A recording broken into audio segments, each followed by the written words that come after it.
Hi guys, it's the Digital Tutor here with another step-by-step tutorial. And in today's video, I'm just going to show you how to download Netflix content in Windows on either a PC or laptop. So this is how to download, for example, movies or TV shows, anything like that from Netflix. If you find this video helpful today, please leave a like and drop a comment below.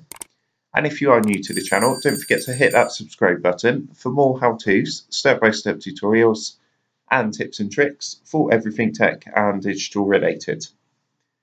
So in order to do this, you do need to do this via the Netflix app. I have checked, but you can't do it on the actual Netflix website, via the browser. So if you haven't got that installed, all you need to do is open up the Microsoft Store. So you come down to the search down here and you type Store, and then go ahead and open up the Microsoft Store app. And in this search box at the top, just go and type Netflix and hit enter. And you just want to click the first one here. And what's going to happen, I've already got it installed, but this blue button up here would say install. So you just go ahead and click install. So once that's installed, what you need to do is click the search box and then type Netflix. You'll see it's come up as app installed. So go ahead and click to open. And once that's loaded through, what you're going to do is just click the three lines in the top left hand corner up here. And then what you want to do is just scroll down and keep going down, and you'll see one here which says available for download. So once you've downloaded this, you can watch these offline once they're downloaded. So it's ideal if you're somewhere where there's no internet connection.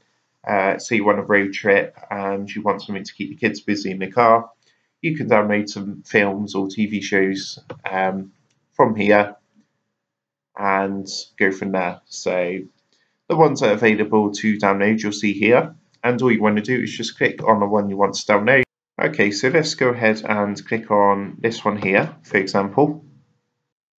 And what's going to happen, if it's a TV show, what you're going to do is just scroll down and you'll see a little download button here next to each episode. So all you want to do is choose the episodes you want to download and click this button here to download. That's how you do it for TV shows. If you wanted to do it for a movie, what you would do is just come and find the movie you want to download, and you'll see the download button is actually right at the top here. So for TV shows it's done individually, for movies it'll be straight there. So TV shows like this one, for example, you wouldn't have the download button there. What you would do is scroll down and download each episode you want to do. You can see there's a progress bar at the bottom there saying downloading. Once you've downloaded, all you need to do is click the three lines again, and you'll see there's a box there that says My Downloads. Again, this is only available in the Netflix app. You can't do it via the web browser. But if you go and click onto My Downloads, you'll see all the ones that are available that I've downloaded. Obviously, if it's still downloading when I click it, it's gonna say that. You'll see there's a progress bar going around. But for any ones I've downloaded, I just literally click onto it. You'll see it says downloaded. If I click that button and you've got the play option there, you just go ahead and click play. And that's going to start playing the films and TV shows that you've downloaded. And that's how you do it. So I hope you did find that helpful. And if that did help, please leave a like and drop a comment below. Don't forget to subscribe to the channel. And if you do want to help support the Digital Tutor channel, there's a link in the video description down below. If you go ahead and give that a click, you'll be able to buy the team here a cup of coffee. Thanks for watching, and I'll see you in the next one.